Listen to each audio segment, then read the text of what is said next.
5 बजे हम देखे तो स्कूल लगा हुआ तो हटा दिया गया, फिर रह गया था 7 बजे। 7 बजे से 5 बजे हम।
हाँ भाई, नमस्कार। क्या हाल चाल हैं सारे जीएस स्पेशल के हमारे हीरो? जल्दी से बताओ क्या हाल चाल हैं सबके। भाई तुम्हारी क्लास आज थोड़ा सा ना आगे पीछे हुई है। हुआ ये था ना कि कोई एक राजस्थान को लेकर के और एक स्पेशल सेशन लग गया था ना 5:30 बजे। तो एक कोई नोटिफिकेशन उस वो था, एक कुछ आया था कोई नोटिफिकेशन वगैरह। उसके चलते हमने क्लास को थोड़ा सा आगे पीछे किया था 7 बजे। तो थोड़ा लेट हो गया ना। आज के लिए कोई बात नहीं। आज के लिए तो आप माफ़ कर ही सकते हैं, एक दिन के लिए तो। अगली बार से ध्यान रखेंगे, ठीक है? नेक्स्ट टाइम से ध्यान रखेंगे। अब की बार थोड़ा सा टाइम का इशू है। चलो, क्या हाल चाल हैं सबके ये बताओ। सारे बताओ जल्दी फटाफट, क्या हाल चाल हैं बेटा, क्या हाल चाल हैं, जल्दी से बता दो। बहुत लेट करते हैं, करवाते हैं सर। ना ना ना, आज के लिए हाथ जोड़ लूंगा मैं तुम्हारे, बस चलो। माफ़ी मांग लूंगा यार, हाथ जोड़े कान पकड़ लूंगा तुम्हारे, और क्या करूँ बताओ। तो यही कर सकता हूँ। नहीं, सही बात है दीपक जी, हाथ जोड़ सकते हैं इनके। और बताओ, इसके अलावा बताओ और क्या करना है।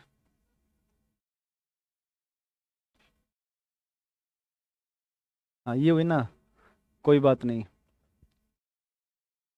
बहुत बढ़िया है, बहुत बढ़िया है, बहुत बढ़िया है। शुरू करें अब क्लास को। अपने बिल्कुल ऑल इज वेल, हमेशा ठीक रहता हूँ मैं किसी भी स्थिति में, है ना? तो भाई अब सुन लो मेरी बात।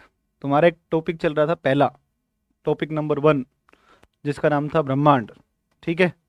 अब तुम्हारा ब्रह्मांड का मैंने प्लूटो तक पढ़ा दिया तुम्हें, ठीक है? प्लूटो तक पढ़ा दिया था। अब आपका उसमें क्या क्या बचा है सुन लो, अब मेरी बात को थोड़ा सा ध्यान से सुन लो। अब उसमें बचा है सूर्य एवं चंद्र ग्रहण।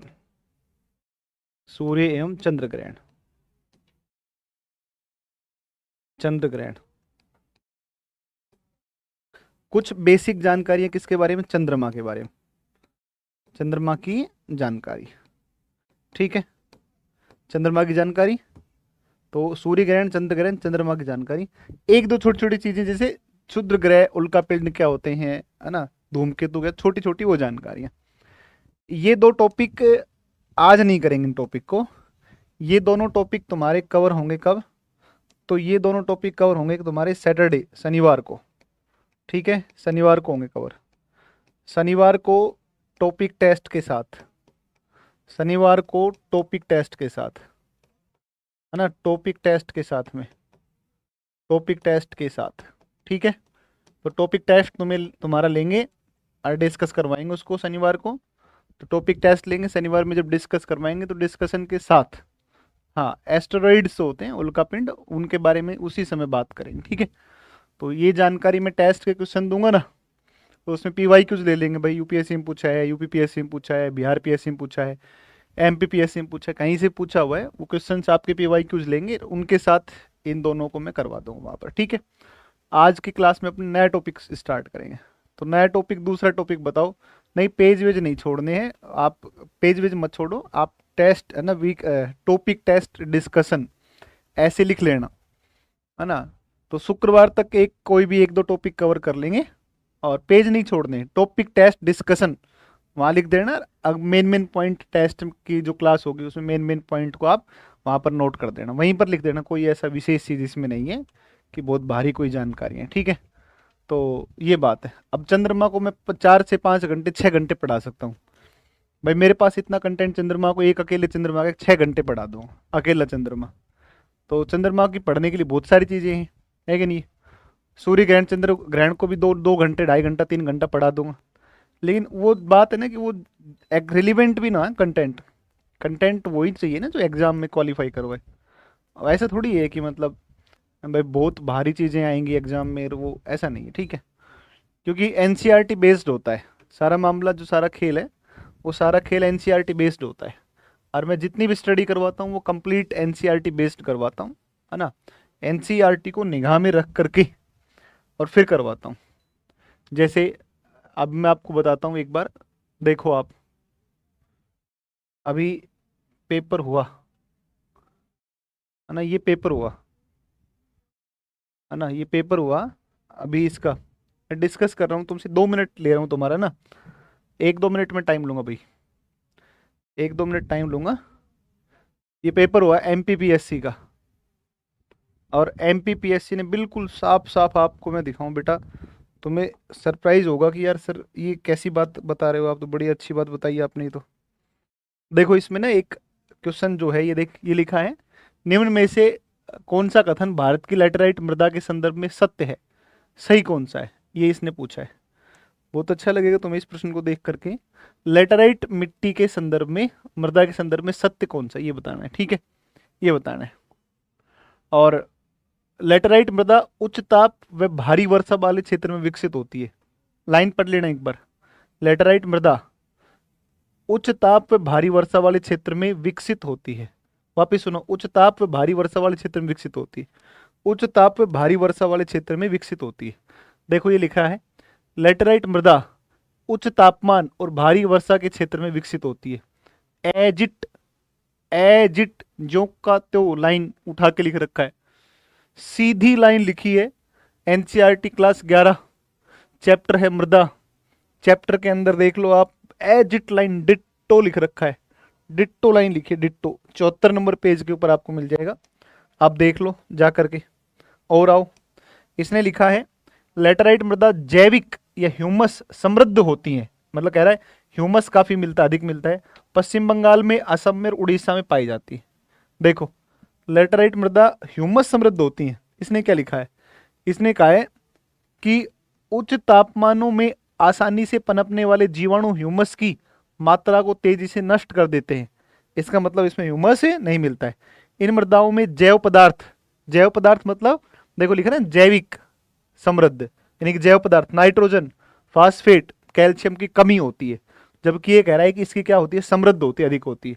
देखो एज इट एनसीईआरटी में 2 लाइन यहाँ से, एक लाइन यहाँ से उठाई, एक यहाँ से उठाई, एक पैराग्राफ से एक प्रश्न आपका एनसीईआरटी का आ गया। और कह रहा है पश्चिम बंगाल, असम, उड़ीसा, ना जी ना, ऐसा थोड़ी होता है, तो ऐसा नहीं होता है, ये यहाँ नहीं मिलेगी, है ना। तमिलनाडु, आंध्र प्रदेश, केरल, एक तो ये लिख रखा है, एक देखो मृदा कर्नाटक, केरल, तमिलनाडु, एमपी, उड़ीसा और असम के पहाड़ी क्षेत्र में पाई जाती है। मिलती असम में भी है, मिलती उड़ीसा में भी है ना। लेकिन एक चीज में दिक्कत आ रही है भाई, ये तो बात सही है कि यहाँ यहाँ पर मिलती है, लेकिन एक समस्या है, और एक समस्या ये है कि पहली बात तो पश्चिम बंगाल में नहीं है, दूसरी बात ये जैविक या ह्यूमस पदार्थों से समृद्ध होती है, तो ह्यूमस से समृद्ध नहीं है, ह्यूमस की तो कमी मिलती है। एनसीईआरटी ने अपने बुक के अंदर इसको साफ साफ स्पष्ट तौर पर लिखा है। मेरा कहने का सीधा सा मतलब है कि अपन उतना ही पढ़ाएंगे जितना अपने एग्जाम में काम का है। इररिलेवेंट चीज़ों के ऊपर आपका समय 1 मिनट भी खराब नहीं करेंगे, जो फालतू चीज़ें हैं, फालतू प्रयोग नहीं करेंगे आपके ऊपर कि चलो आपको फालतू पढ़ा पढ़ा के और अपना टाइम पास करना है, इस तरीके का काम नहीं करेंगे। एमपीपीएससी देखो ऐसा पूछा बिल्कुल एजिट, तो पढ़ाएंगे वही जो एग्ज़ाम के रिलेवेंट होगा, ठीक है ना। 2024, है ना। और ये क्वेश्चन पूछा गया एनसीईआरटी 11th, ठीक है ना, एनसीईआरटी 11th, है ना, एनसीईआरटी 11th, ठीक है, सॉइल से पूछा गया है। चैप्टर सॉइल, पेज नंबर 74, 74 यहाँ पर पूछा गया है। ठीक है, तो ये है। अब नया टॉपिक मैं शुरू कर रहा हूँ। ठीक है, चलिए अब मैं नया टॉपिक शुरू कर रहा हूँ। अब बताओ, तुम लोग बताओ नया टॉपिक क्या शुरू करना है, जल्दी बोलो फटाफट। जहाँ से तुम बोलोगे अपने वहीं से शुरू कर देंगे। टॉपिक नंबर 2 लिखो, टॉपिक नंबर 2 लिखो, और सेकंड टॉपिक लिखो ग्लोब। चलो तुम्हें ग्लोब पढ़ा देते हैं, ग्लोब। ठीक है, ग्लोब पढ़ा देते हैं। ग्लोब पृथ्वी का प्रतिरूप होता है, पृथ्वी का प्रतिरूप होता है, प्रतिरूप होता है, या model of the earth, model of the earth, model of the earth. पृथ्वी का जो प्रतिरूप होता है, उस पृथ्वी के प्रतिरूप को ही हम किस रूप में जानते हैं? तो पृथ्वी के प्रतिरूप को ही हम किस रूप में जानते हैं? तो ये है आपका ग्लोब कहलाता है। एक बात, ठीक है। फिर अगर दूसरी बात करें तो दूसरी अगर बात करें तो दूसरी चीज़ ये है कि साहब जो ग्लोब होता है, इस पर अक्षांश व रेखाओं का जो जाल होता है ना, इस अक्षांश व रेखाएं जो होती है, रेखाओं का जाल, अक्षांश व रेखाओं का जो जाल होता है, इसको ग्रिड कहते हैं, है ना। इसको क्या बोलते हैं? ग्रिड। ये ग्रिड कहलाता है, ग्रिड। ठीक है, तो ये होता है ग्रिड। अक्षांश रेखाओं का जो जाल होता है उसे हम क्या बोलते हैं? उसे बोलते हैं ग्रिड बोलते हैं। तो ग्रिड होता है। ग्लोब जो होता है, ग्लोब, ग्लोब जो होता है, इस ग्लोब की अगर बात करें तो इसके ऊपर अक्षांश और देशांतर रेखाएं दर्शाई होती हैं। तो अक्षांशों व देशांतरों, अक्षांशों एवं देशांतरों, अक्षांशों व देशांतरों, देशांतरों का प्रयोग, देशांतरों का प्रयोग किस में किया जाता है? अक्षांश व देशांतरों का प्रयोग किस में करते हैं? तो ये करते हैं किसी स्थान की स्थिति को जानने के लिए। तो ये करते हैं का प्रयोग, है ना, ये या उपयोग इनका किस में करते हैं? तो use of latitudes, latitudes and longitudes, longitudes, latitudes and longitudes, ये किस में करेंगे? तो लैटिट्यूड लॉन्गिट्यूड का उपयोग करेंगे किस में? तो लैटिट्यूड और लॉन्गिट्यूड का उपयोग करेंगे किस में? तो ये उपयोग करेंगे आपका किस में? तो to find the location of any place, है ना, किसी स्थान की स्थिति को जानने के लिए, किसी स्थान की स्थिति को, किसी स्थान की स्थिति को जानने के लिए, किसी स्थान की स्थिति को जानने के लिए, जानने के लिए, के लिए। ठीक है, to know, to know, to know the, to know the, to know the, to know the location of any place, any place, है ना, किसी स्थान की स्थिति को जानने के लिए, है ना, किसी स्थान की स्थिति को जानने के लिए किसका प्रयोग करते हैं? किसी स्थान की स्थिति को जानने के लिए किसका प्रयोग करते हैं? तो ये जानते हैं अपने किसका? अक्षांश और देशांतर का। और अक्षांश और देशांतर जो है ना, वो अक्षांश और देशांतर कहाँ पर मिलते हैं? ग्लोब के ऊपर आपको देखने को मिलते हैं। जैसे अगर मैं बात करूँ आपसे, तो इस तरीके से ग्लोब के ऊपर आपको अक्षांश और देशांतर देखने को मिलेंगे। ये है हमारा एक अक्षा देशांतर, एक देशांतर है,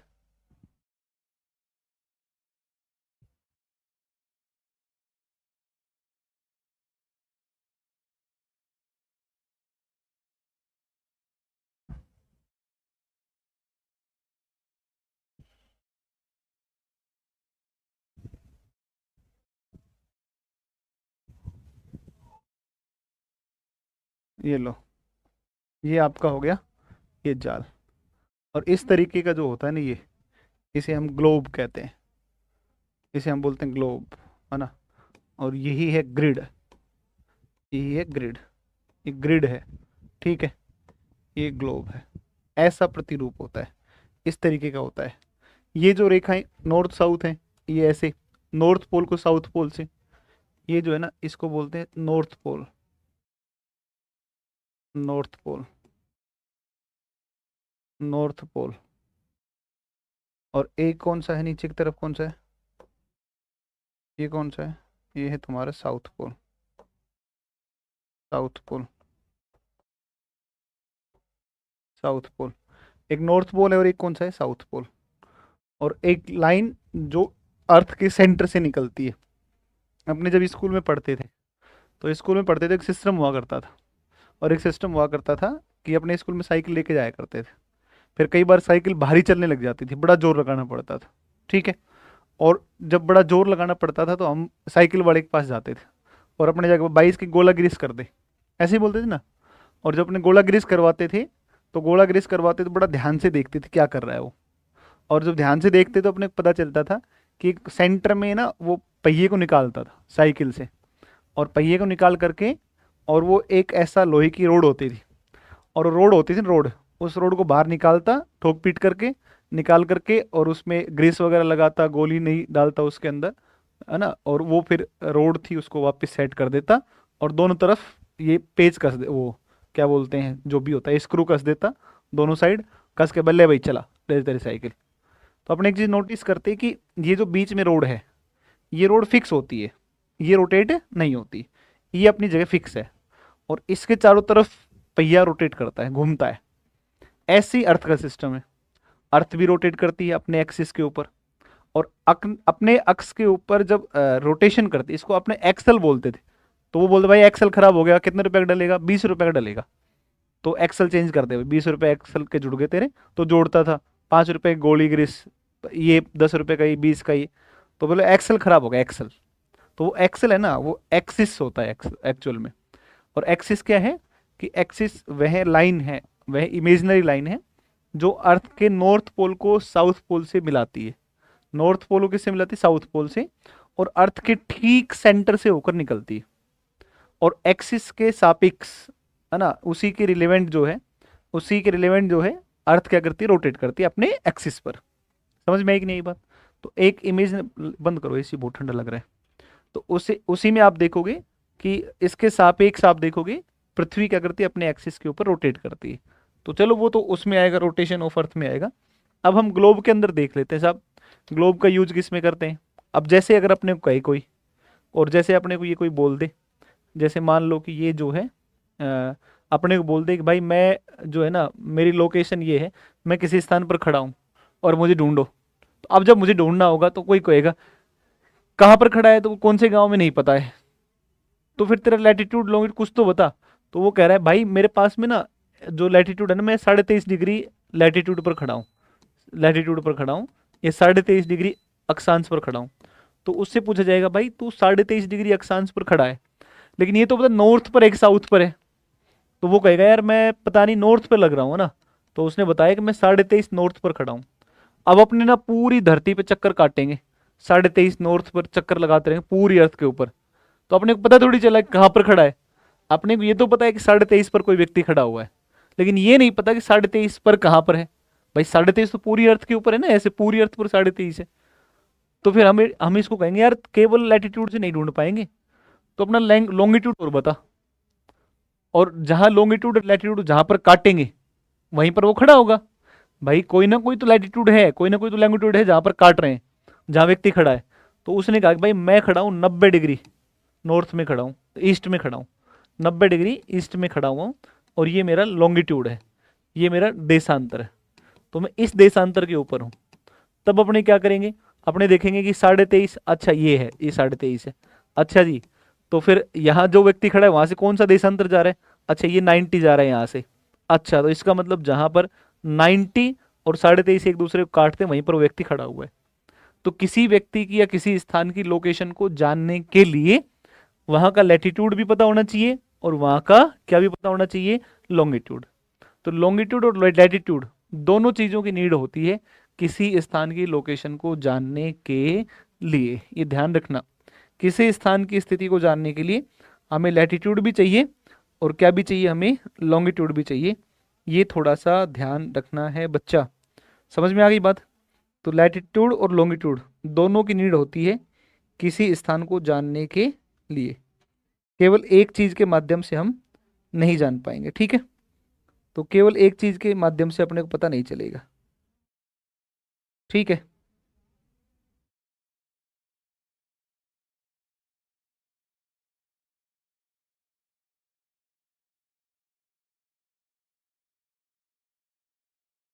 व्हाट्सएप किसका खुला है इस पे?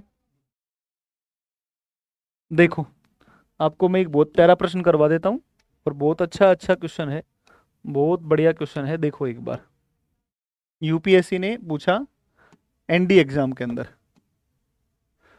अरे यार ये क्या हो गया? देखो, यूपीएससी ने क्वेश्चन पूछा था, और इसको देख लो एक बार, थोड़ा तुम्हारे ध्यान में रहेगा कि अच्छा जी ऐसे प्रश्न आते हैं यहाँ से। देखो, ये क्वेश्चन दिख रहा है आपको?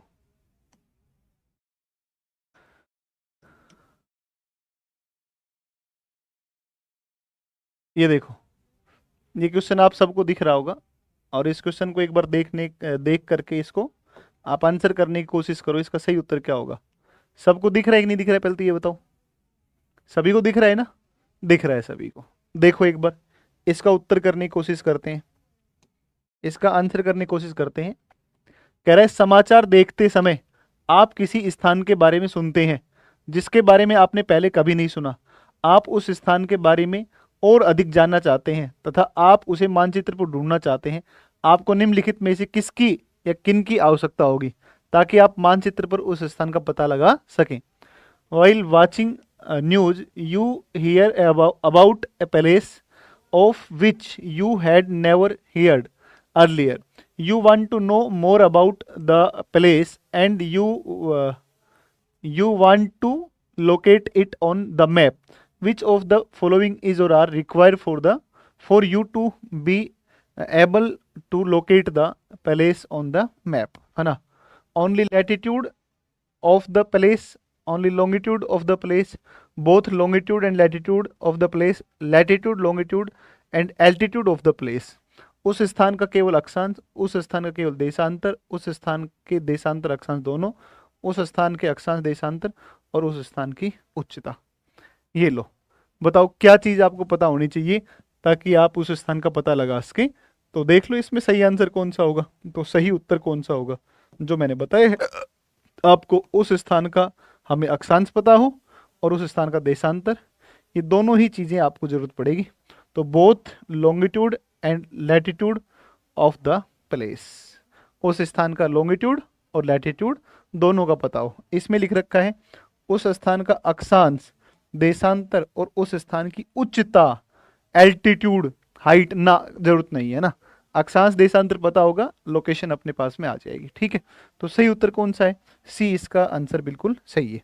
अब हम आ जाते हैं दूसरी चीज पर, कि अब हम आते हैं कि साहब लैटिट्यूड क्या होते हैं और लैटिट्यूड लाइन क्या होती है, और कैसे कैसे ये इसके ऊपर ग्लोब के ऊपर बनती है ना। तो जो जो जानकारी महत्वपूर्ण है वो आप आराम से समझ जाएंगे। देखो अब आते हैं, अब आप हेडिंग लिखो, अक्षांश एवं अक्षांश रेखाएं। अक्षांश एवं अक्षांश रेखाएं, अक्षांश एवं अक्षांश रेखाएं।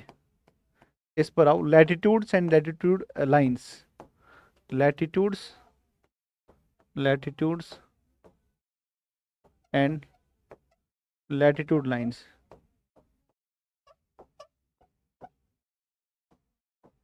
है ना, अक्षांश और अक्षांश रेखाएं। ठीक है, अक्षांश और अक्षांश रेखाएं। ठीक है, अक्षांश और अक्षांश रेखाएं। ठीक है, अक्षांश और अक्षांश रेखाएं। ये देखो एक बार समझो, और अक्षांश और अक्षांश रेखाओं की जब बात करें तो मैं एक डायग्राम आपको समझाता हूँ, उस डायग्राम को आप समझो, और ये डायग्राम आपको भी बनाना है। ठीक है, आप भी इस डायग्राम को बनाएंगे, लेकिन पहले समझेंगे उसके बाद में, पहले समझेंगे फिर उसके बाद में बनाएंगे। तो अगर हम आए इस बात के ऊपर, तो ये है आपकी साहब लाइन, और इस लाइन को अपने बोलते हैं क्या? इक्वेटर। इसको बोलते हैं इक्वेटर, इसको बोलते हैं इक्वेटर, इक्वेटर बोलते हैं। विषुवत रेखा, विषुवत रेखा या भूमध्य रेखा, या भूमध्य रेखा, भूमध्य रेखा, विषुवत रेखा या भूमध्य रेखा, ये है साहब। और इसी को हम बोलते हैं या 0 डिग्री अक्षांश, 0 डिग्री लैटिट्यूड, इसी के नाम, एक के ही नाम, एक के ही नाम, राइट, एक के ही नाम है। अब एक बात को समझो, थोड़ा सा ध्यान दो इस बात पर, और बेटा एक बात को समझो कि विषुवत रेखा वह लाइन है जो अर्थ के ठीक बीचों बीच है। एक इमेजिनेशन बनाओ, दिमाग में एक इमेज बनाओ, और दिमाग में एक इमेज बनाने की ये कोशिश करो कि एक ऐसा सरफेस है, एक ऐसा सरफेस है जो अर्थ को बीच में से चीरते हुए निकल रहा है।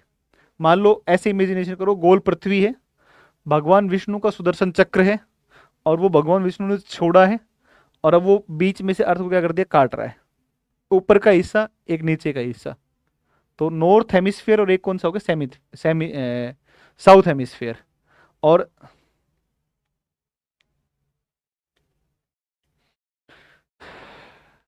भाई तुम लोग बात कर लो या तो आपस में, या फिर पढ़ लो, मैं क्लास ऑफ कर देता हूँ, तुम बात कर लो, कोई दिक्कत नहीं है, ऐसा कोई इशू थोड़ी है।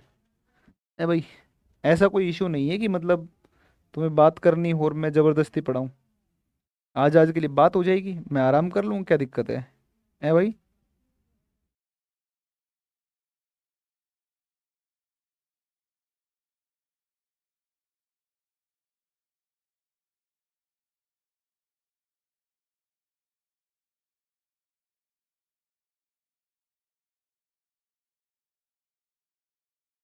बताओ।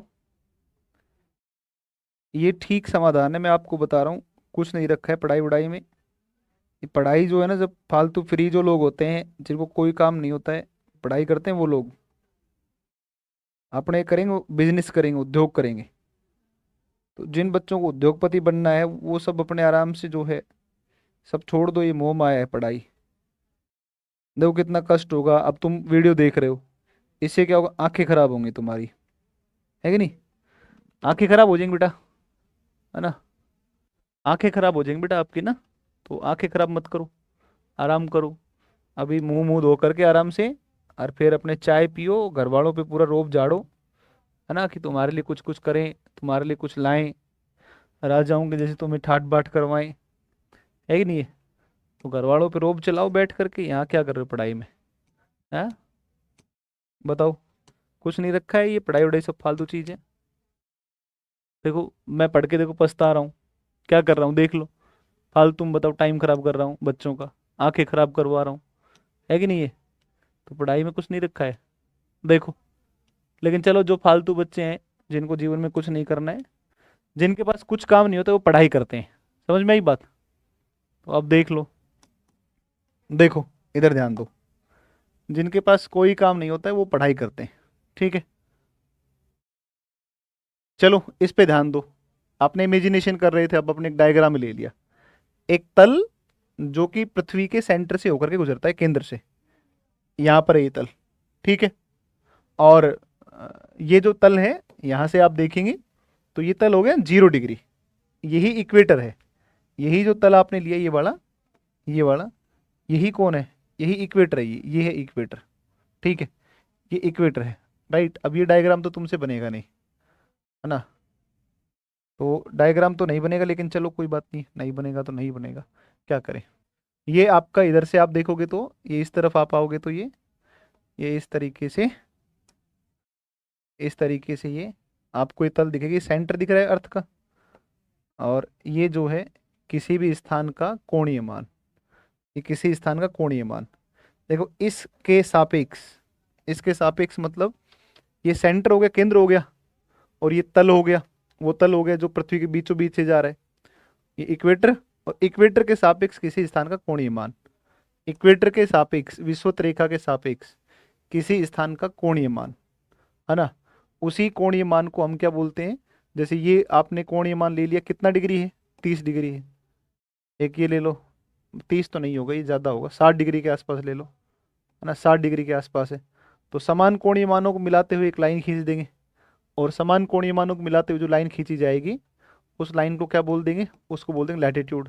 इसको मैं और सरल तरीके से समझाता हूँ, यहाँ से कुछ कुछ तो इमेजिनेशन आप कर पा रहे होंगे, थोड़ी बहुत तो कुछ तो समझ में आ रहा होगा, कुछ और ढंग से मैं समझा देता हूँ। ये अक्षांश रेखाएं आपको दिख रही होंगी, इस तरीके से अक्षांश रेखाएं जो पश्चिम पूर्व ऐसे खींच रही है, ऐसे जो इस तरीके से आपको दिख रही है, ये वाली, ये है अक्षांश रेखाएं, ठीक है। अब मैं एक और डायग्राम बनाता हूँ, कह रहा है विषुवत रेखा के सापेक्ष, ये पृथ्वी का केंद्र है और विषुवत रेखा के सापेक्ष किसी स्थान का कोणीय मान, ठीक है, और ये मान लो कि कितना है, ये मान लो कि कितना है, ये 20 डिग्री है, ठीक है ना, या मान लो कि 10 डिग्री है, मान लो कि ये 10 डिग्री है। उत्तरी गोलार्ध में जब बनाते हैं तो उत्तरी है, दक्षिणी गोलार्ध में जब लेंगे तो ये कौन सा है, दक्षिणी आएगा, ठीक है ना। ये मान लो 10 डिग्री है, ठीक है, ये 10 डिग्री है, राइट। और ये जो है समान कोणीय मानों को मिलाते हुए जो रेखा खींचेंगे वो ये आपका मान लो कि 40 डिग्री है, मान लो, इमेजिनेशन करो एक बार, ये 40 डिग्री, ये 40 डिग्री, ये 40 डिग्री, ठीक है। ये अगर आप देखोगे तो ये मान लो कि 60 डिग्री है, ये मान लो 70 डिग्री है, ये वाला, ठीक है, 70 डिग्री। हाँ, इसके विषुवत रेखा के सापेक्ष ये 0 डिग्री हो गया, इसके सापेक्ष 10 डिग्री था, ये मान लो 40 डिग्री था, ये मान लो 70 डिग्री था, ठीक है, ये 70 डिग्री, ठीक है, 70 डिग्री, 70 वाले मानों को मिलाते हुए ऐसे चलते चलते लास्ट में और एक आप जाओगे तो अब केवल एक ही पॉइंट होगा 90 पर, है ना भाई। ऐसे चलोगे तो बेटा 89 डिग्री हो गया, 89 डिग्री, 89 डिग्री मिलाते हो गए, और लास्ट में जब आप पहुंचोगे तो एक आएगा केवल 90 डिग्री। तो इस विषुवत रेखा के सापेक्ष किसी स्थान का कोणीय मान, उसको बोलते हैं, उस कोणीय मान को बोलते हैं क्या, अक्षांश। और एक बात और ध्यान रखना कि समान कोणीय मानों को मिलाते हुए खींची गई जो रेखा होती है उस रेखा को हम किस रूप में जो है जानते हैं, उसको हम अक्षांश रेखा के रूप में जानते हैं। तो मैं लिख रहा हूं इसके बारे में डेफिनेशन, तो डेफिनेशन लिख रहा हूं, विषुवत रेखा के सापेक्ष, विषुवत रेखा के सापेक्ष, विषुवत रेखा के सापेक्ष किसी स्थान का, सापेक्ष किसी स्थान का, किसी स्थान का कोणीय मान, ठीक है ना, स्थान का कोणीय मान, कोणीय मान को अक्षांश कहा जाता है, को अक्षांश तथा, अक्षांश तथा समान कोणीय मानों को मिलाते हुए, तथा समान कोणीय मानों को मिलाते हुए, तथा समान कोणीय मानों को मिलाते हुए, मानों को मिलाते हुए खींचे जाने वाली रेखा, मिलाते हुए खींचे जाने वाली रेखा, खींचे जाने वाली रेखा, खींचे जाने वाली रेखा, खींचे जाने वाली रेखा को अक्षांश रेखा कहा जाता है, अक्षांश रेखा कहा जाता है, को अक्षांश रेखा कहा जाता है, को अक्षांश रेखा कहा जाता है। तो अक्षांश और अक्षांश रेखा आपको समझ में आ गई होंगी। इसको लिखो और ये डायग्राम बनाओ जल्दी फटाफट, एक बार जल्दी से बनाओ फटाफट। हिंदी इंग्लिश में लिखवाएंगे, अभी लिख रहे हैं, एक बार इसको डायग्राम को बना लो, अंग्रेजी वाले बच्चे डायग्राम को बना लो, फिर इसके वो लिखवाते हैं, क्या कहते हैं, अंग्रेजी लिखवाते हैं इसकी, जल्दी बनाओ।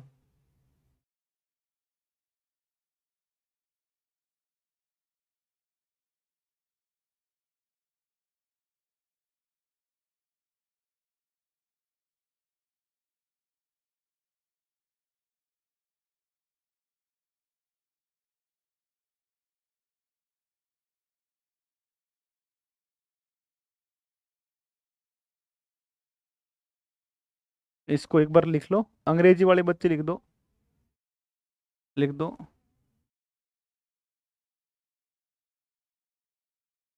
अंग्रेजी कहाँ लिखूं, कुर्सी दो।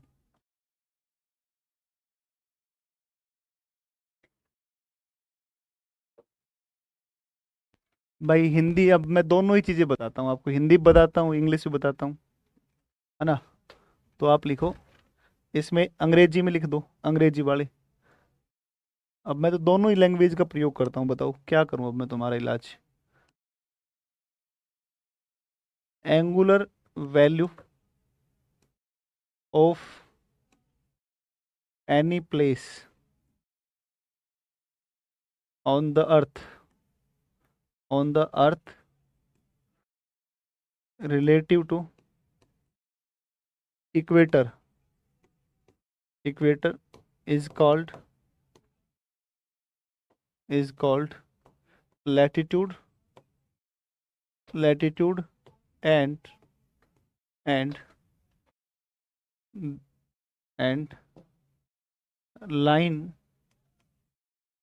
line to join the equal latitudinal latitude is called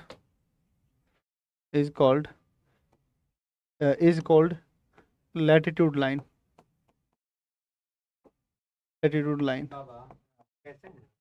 latitude line ये भाई अब लिख लो आप, हिंदी अंग्रेजी दोनों बच्चे लिख लो इसको, एज इट लिखो और ये डायग्राम बनाओ जल्दी से एक बार।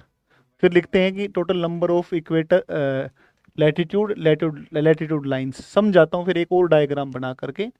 इसको लिखो आप, एज इट लिखो, जैसा मैंने लिखवाया है ठीक वैसे ही लिखो इसको, ठीक वैसे ही लिखने का प्रयास करो। एज इट लिख दो, जो कहते हो लिख दो।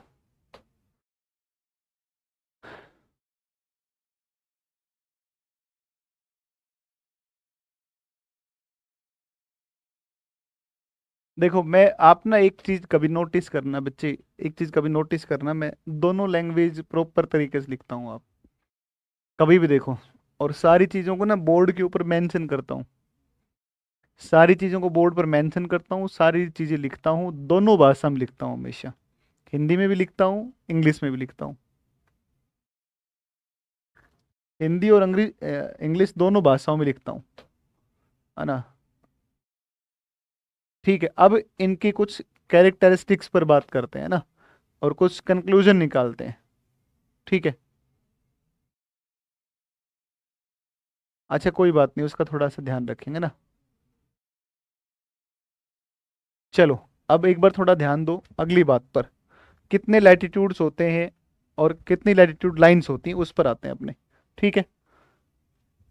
भाई मैंने क्या कहा, एक इक्वेटर ली, इक्वेटर के रिलेटिव जब आप बात करो या विषुवत रेखा के सापेक्ष बात करो, तो विषुवत रेखा, मान लो ये विषुवत रेखा है, ये विषुवत रेखा ले ली, ये विषुवत रेखा है, इसके सापेक्ष 10 डिग्री, 15, 20, 25 ऐसे करते करते, और ये 90 डिग्री, तो इसके सापेक्ष कितना एंगल, 1, 2, 3, 4 ऐसे करते करते 90 डिग्री, तो इस विषुवत रेखा के सापेक्ष कितना मान है।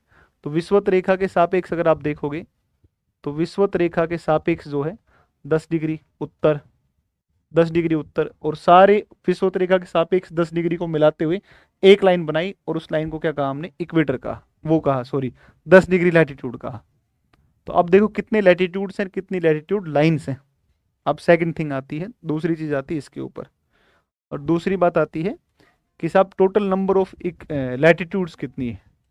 तो जैसे अगर हम बात करें, तो एक डायग्राम पहले मैं बना रहा हूँ, फिर तुम बाद में बनाना उसको, ठीक है। तो उसको तुम बाद में बनाना। देखो ये मान लो इस तरीके से आपके लैटिट्यूड्स हैं,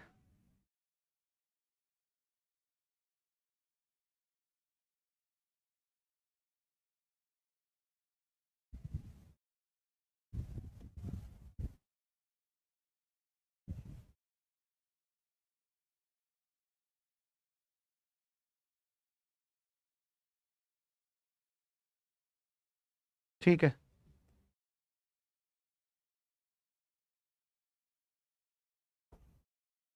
ये साउथ, ये नॉर्थ, है ना। यहाँ से चलोगे तो मान लो 1 डिग्री नॉर्थ, 1 डिग्री साउथ, यहाँ तक चलते चलते चलते चलते ये लास्ट में आप आए 89 डिग्री नॉर्थ, और इधर आए तो 89 डिग्री साउथ, 89 डिग्री साउथ, ये 90 डिग्री है ना, 90 डिग्री। अब टोटल नंबर ऑफ लैटिट्यूड्स, तो टोटल नंबर ऑफ लैटिट्यूड्स आप लिखो, टोटल एसी बंद कर दो, टोटल नंबर ऑफ लैटिट्यूड्स, अक्षांशों की कुल संख्या, अक्षांशों की कुल संख्या, अक्षांशों की कुल जो संख्या है वो कितनी है। तो अक्षांशों की जो कुल संख्या आएगी वो देखो कितनी है, अक्षांशों की कुल संख्या आएगी, 1 से चलेंगे और 90 तक आएंगे, तो 1 से 90 कितने आगे, 90, 90 आगे नॉर्थ में, 1 से चलेंगे 90 आएंगे, 90 आगे साउथ में, और एक कौन हो गया, एक कौन हो गया, एक खुद कौन हो गया 0 डिग्री, एक ये भी तो है ना, प्लस एक ये है, तो ये कितना हो गया टोटल 181 हो गया, है ना, 181 हो गया, तो 181 हो गया, राइट, 181 हो गया, तो ये ध्यान रखना। अब दूसरी बात आती है total number of latitude lines, लिख लो इसको, इसको लिख लो आप, इसको लिख लो। तो अब आएंगे लैटिट्यूड लाइंस की, दोनों अलग अलग क्वेश्चन है, total number of latitude lines या रेखाओं की संख्या, अक्षांश रेखाओं की कुल संख्या, है ना, तो आप कहोगे अक्षांश रेखाओं की कुल संख्या कितनी, अक्षांश रेखाओं की कुल संख्या, अक्षांश रेखाओं की कुल संख्या, अक्षांश रेखाओं की कुल संख्या, ठीक है। अब एक दूसरा डायग्राम बनेगा इसके लिए, ये तो इसका ये हो गया, अब एक अलग डायग्राम बनाते हैं, और एक अलग डायग्राम में और समझो इसको, इस चीज़ को और ध्यान से समझो, और वो अलग डायग्राम है ना, उसमें कई सारे कंक्लूजन निकालेंगे अपने, है ना, उसमें कई सारे कंक्लूजन निकालेंगे, और वो कंक्लूजन बड़े काम आएंगे तुम्हारे। ये मान लो कि हमारी एक अर्थ है, अर्थ के ऊपर ये पॉइंट है ना, ये पोल है, नॉर्थ पोल, ये इस तरीके से तुम्हारी रेखाएं हैं, अक्षांश रेखाएं, ठीक है, ठीक है, ठीक है, और ये जो ना, ये इस तरीके से तुम्हारी अक्षांश रेखाएं आ जाएंगी, ठीक है, ये आ जाएंगे, है ना, राइट, ये है, ये है अक्षांश रेखाएं, और यहाँ से और इस तरीके से आप आओगे तो ये एक आपकी 0 डिग्री और एक आपकी 180 डिग्री, 180 डिग्री, और ये लैटिट्यूड लॉन्गिट्यूड को उतना है, ये है 0 डिग्री, और ये जो है ना ये वाली लाइन, ये मान लो, ये वाली लाइन मान लो, इसको मान लो आप कौन सी, तो इसको मान लो आप, इसको मान लो 0 डिग्री लैटिट्यूड, 0 डिग्री लैटिट्यूड, ये 0 डिग्री लैटिट्यूड है, ये 0 डिग्री लैटिट्यूड है, राइट।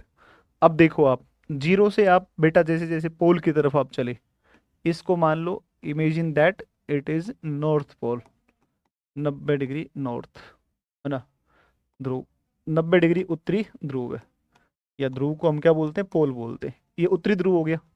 अब आप देखो इसमें, अब आप एक कंक्लूड करो एक चीज़ को, और एक चीज़ कंक्लूड ऐसे करो आप कि जैसे जैसे आप इक्वेटर से और पोल की तरफ जा रहे हैं, वैसे वैसे आपके जो ये सर्किल्स आपको दिख रहे हैं, ये जो अक्षांश रेखाएं हैं, ये वृत्ताकार होती है। एक बात तो ये है, अक्षांश रेखाएं वृत्ताकार होती हैं, और सबसे बड़ा अक्षांश कौन सा होगा, 0 डिग्री होगा, क्योंकि यहाँ पर पृथ्वी क्या है, यहाँ पर उभरी हुई है, और ध्रुवों पर तो चपटी हुई है, तो पृथ्वी का सबसे ज्यादा उभार कहाँ पर, इक्वेटर के ऊपर है। तो इक्वेटर जो है ना, इक्वेटर वो सबसे बड़ा जो है आपका, वो आपका जो है उसको ग्रेट सर्किल बोलते हैं, 0 डिग्री को। और जैसे जैसे आप 0 से और एक पोल की तरफ चलते हैं, वैसे वैसे ये क्या होते जाते हैं, ये छोटे होते जाते हैं, और आप जैसे ही 89 और 90 पर पहुंचते हैं, तो वहां पर पॉइंट रहता है, वहां पर रेखा नहीं होती है। तो 90 degree north pole and 90 degree south pole are only latitude, not a latitude line. तो आप कहोगे कि जब भी अक्षांश रेखाओं की बात होगी, तो 181 माइनस 2, है ना, एक तो हो जाएगा नॉर्थ पोल, एक नॉर्थ पोल, और एक हो जाएगा कौन सा, एक हो जाएगा, एक कौन सा होगा, साउथ पोल, साउथ पोल, ठीक है ना, साउथ पोल हो जाएगा, ठीक है, एक नॉर्थ पोल और एक साउथ पोल, और ये टोटल नंबर ऑफ आपका लैटिट्यूड्स कितना आएगा, 179 आएगा, 179 आएगा, ठीक है, 179 आएगा। तो जब भी कभी भी अगर बात करेगा लैटिट्यूड्स की तो 181 है, और लैटिट्यूड लाइंस की जब बात करेगा तो लैटिट्यूड लाइंस कितनी होंगी, तो लैटिट्यूडनल लाइंस कितनी होगी, 179 होंगी, ये ध्यान रखना इस बात का। और इन दोनों डायग्राम्स को आप बना लेंगे कि इसको भी, और एक डायग्राम आपका ये वाला भी, ये डायग्राम भी आप बना लेना भाई, है ना। तो अब इसके कंक्लूजन जो है ना, कंक्लूजन, निष्कर्ष क्या क्या है, वो निष्कर्ष निकलेंगे, निष्कर्ष लिखेंगे, कंक्लूजन, है ना, कंक्लूजन, कंक्लूजन लिखेंगे इसका, ठीक है। क्या निष्कर्ष होगा उसको लिखेंगे, ठीक है। चलिए थैंक यू। 8 बजे क्लास होती है क्या? ठीक है, थैंक यू भाई।